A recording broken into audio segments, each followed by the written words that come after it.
to this episode of Chatting with Staxx. I'm your host, Bill Staxx, and today I got PeeWee. And man, all of a sudden I hit a guy's foot peg. His arms fly up. He goes down. He's a little tiny guy too, man. I fell right on top of him. My foot went in the spokes of the wheel, and my foot came around where it stopped it up against the swing arm. Yeah. I dragged the bike on top. He was on my foot, and I was on top of the guy, and we slid for 17 feet on the guardrail, looking down at the water. Wow. When we got up, he had a big chunk of meat missing out of his face right here, and on his elbow, right here on his elbow, he had a big gash in his elbow. Me, I had a broken ankle because my foot went in the spokes. So, I was being my stupid ass self. You know what I mean? I didn't even know the guy. He was another prospect from Purdue.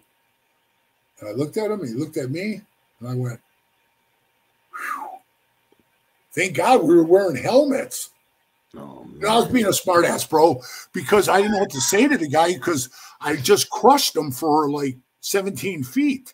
Yeah. I tried to grab the railing, but the momentum ripped my hand right off the railing. So I stayed on top of this poor guy for the whole time. So we could hear sirens coming, cops.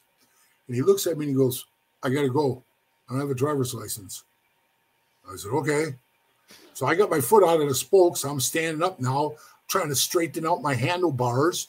My pipe, side of my gas tank smashed in.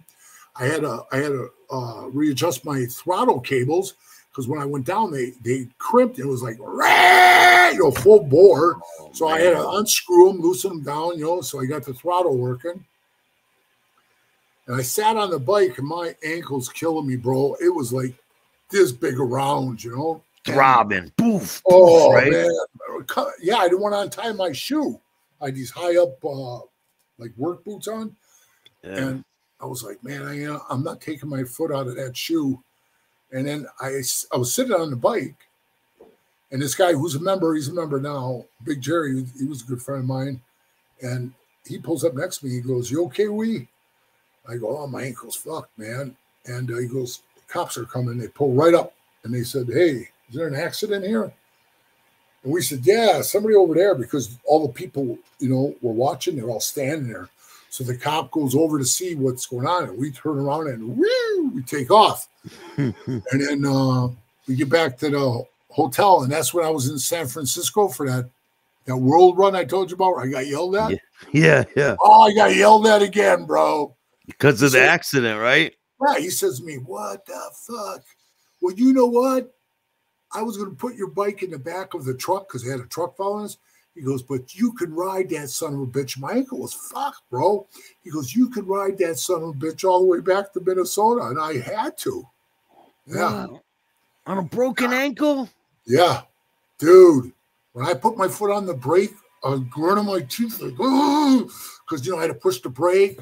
And I had to carry a can of gum out, carburetor spray.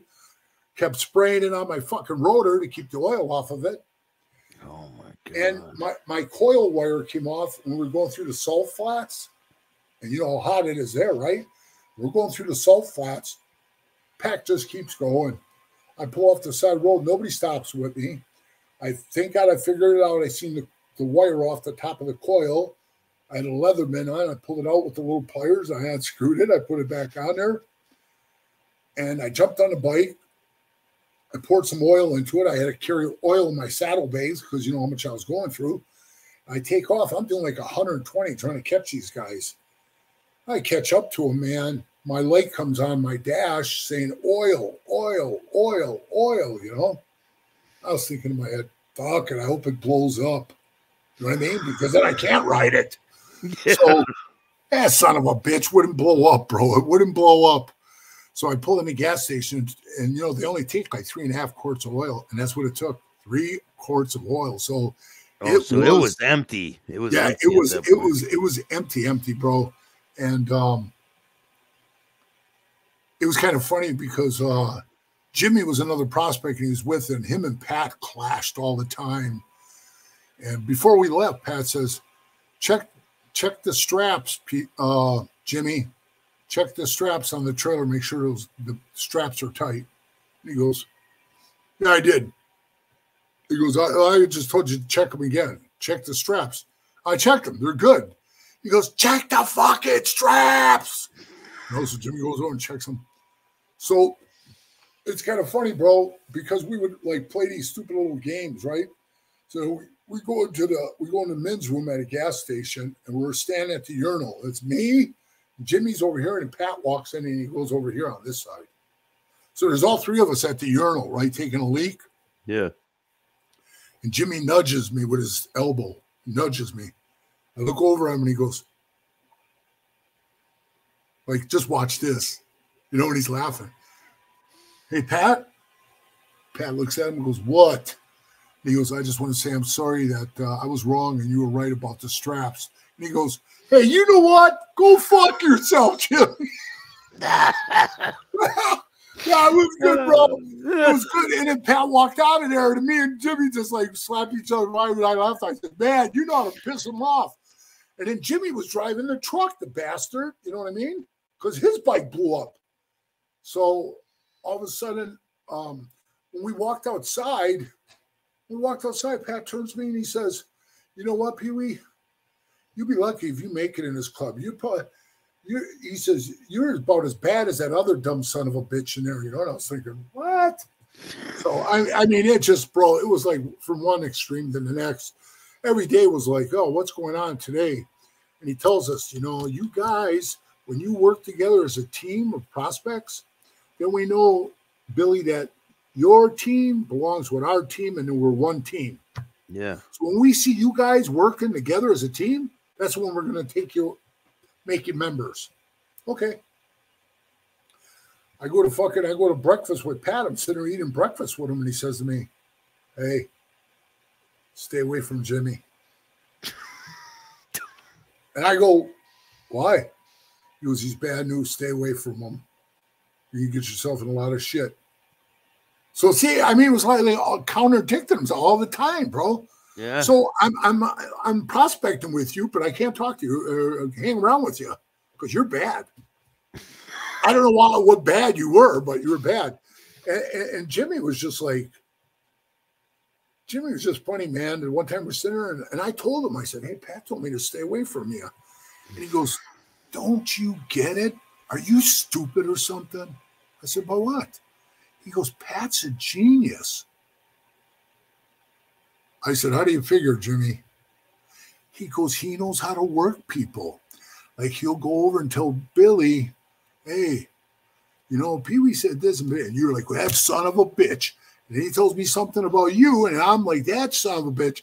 And then, you know, me and you are about to ready to fight. And then he says, hold on a minute here. Now, let me talk to you guys. And this is how Jimmy ran it down to me. He's the guy. The mediator. He's the mediator. Yeah. Wow. And he's a good guy. He's the guy to go to, man. Pat will clear this up. And I looked at Jimmy. I said, he does do that. And Jimmy goes, yeah, you haven't figured it out, man? Jimmy was pretty funny. Jimmy was a no-care son of a bitch, bro. He always had that big mouthful of chew. You know? Yeah. His lip always stuck out like, you know, he had a saucer in there or something, a plate. And we went to court, and I was sitting with him, and I never even knew he had this. And we were sitting there, and a bailiff walks over and says, did you hear the judge? He said, no hats, caps, or any chewing tobacco or cigarette. Spit that out of your mouth right now. Jimmy didn't have anything in his mouth. It's just his lip always looked like that, you know, like that stuck out lip. Yeah. Because I guess the chew, I don't know if you heard that. The chew's got like a fiberglass or something, and then it gets like it cuts your mouth inside, and the nicotine gets in there. The fiberglass cuts your like little slits in your gum line. That's why you always get cancer of the gums. Cancer, yeah. Yeah. So we're sitting there. He says, I don't have anything in my mouth. Cop says, open your lip. Jimmy goes, you push his lip, going like that. And on his lip tattooed, it says, fuck you. My buddy had that too. My buddy. Did he? Yeah. I looked over it. I didn't even know it, bro. All the years I've known him, I looked over it.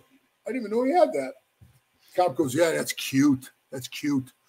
So one time I said to Jimmy, Hey, you better stop dating that broad. You know, that broad gave 3 guys in this charter herpes. They call her Scary, you know, Scary Sherry at the time, you know, whatever the fuck it was. And I says, 3 guys, herpes, can't get rid of it. And you're dating her, Jimmy. Hope the hell you're wearing some protection or something. He goes, who cares? It's just herpes. And I says, just herpes. And he goes, it's like luggage, man. You just don't get rid of it. That was his logic, bro. That was his logic. Yo, man. And I still talk to him every once in a while, but he doesn't really talk to me much. He works on, believe this, he works on a friend of mine's sister owns a crematorium where they cremate people, right? Yeah. And Jimmy works on furnaces. And he comes all the way from Illinois to Minnesota, and he fixes the furnaces when they're not working right. So my buddy Paul goes, hey, aren't you a friend of PeeWee's? And he goes, yeah, me and PeeWee are old friends. So I got Jimmy's number, and I called him up. We talked, and he says, I don't ride. I don't do it. He doesn't do anything. He's married. He's got some kids. You know. How'd he get out of the club? They threw him out. The same day they threw me out. Same day? Same day. He said, where are you going? Wait for me. Well, when I was walking out the door, I didn't have a rocker on, so he knew they threw me out already. And then they said, Jimmy, get in here. He was next. So as I was coming out, he was coming in. And he looked down, he saw I didn't have the rocker. He goes, wait for me. Because he bought his bike from the club, and he was like 4 payments behind. You know, they were going to keep the bike, right? They did keep the bike. But he wasn't paying for it. It serves him right, you know. But he wanted me to give him a ride home on my bike. Bro, I got on my bike, and I rode away, man. Like I told you, like I just took a shit. I was like, whoo, I beat that bullet, you know. And then he calls me up, hey, I wanted to ride. I had to walk. I said, what did they tell you? He said, they told me, oh, we're keeping your bike and you're out. Get out. Oh, they threw him out. He was just a guy that didn't give a fuck anymore, you know. After a while, you just don't, you care or you don't care, you know. But I cared all the way right up to the end. I cared. I cared every minute, you know what I mean? I tried. We can end it with stuff like this, Staxx. I tried my best to make it the best club that I could be in, because I knew I wasn't the best club. I just want to make it better and run smoothly. You know what I mean? Yeah. And it was more like a babysitting job, you know? But, like egos get in the way and things like yeah, that. A lot of different and things. The jealousy and the bullshit, man. But do I regret it? No, I don't regret it.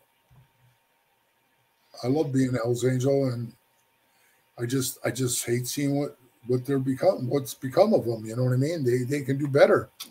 They just gotta pull their shit together and pull their heads out of their ass and do their thing. I'm sure they will one day, right? What would you say to someone who is thinking about joining a club, maybe not that club, but a club? What would be your advice for someone who's thinking about being a prospect or joining? I've had people ask me that, hey man, I'm thinking about joining this club, and they'll tell me, and I'll say, listen, if you think you can do that, and that's in your heart, and that's what you want to do, go ahead and do it. But let me explain something. You may end up losing your family over it. You may go to prison. You may get killed. Or I says, you may just end up losing so many jobs, and you lose everything you got, and you're at the bottom, and you had no other choice but to quit or get thrown out. And that's the bottom dollar, man. I said, it's real facts, man. And so I said, I seen it. So just take that all in consideration if you didn't think. And he goes, I never thought about none of that. And I said, well, you better think about it, you know? Yeah. Because it's reality, you know? So I said, I'm just telling you this because of the time I put in there and the 10 years in the Sinners I was in there. I says, you know, I've been in 2 motorcycle clubs, you know, over 30 years of my life. So I said, you've got to put in what you want to get out of it.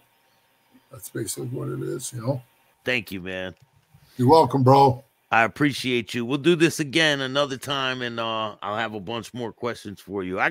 Still got more questions for you. And if you like this show, hit the like button, subscribe, hit the notification bell so you can get my videos every time they drop. And if you don't like this show, too fucking bad. Start your own podcast. Peace. Thanks, man. Later, bro.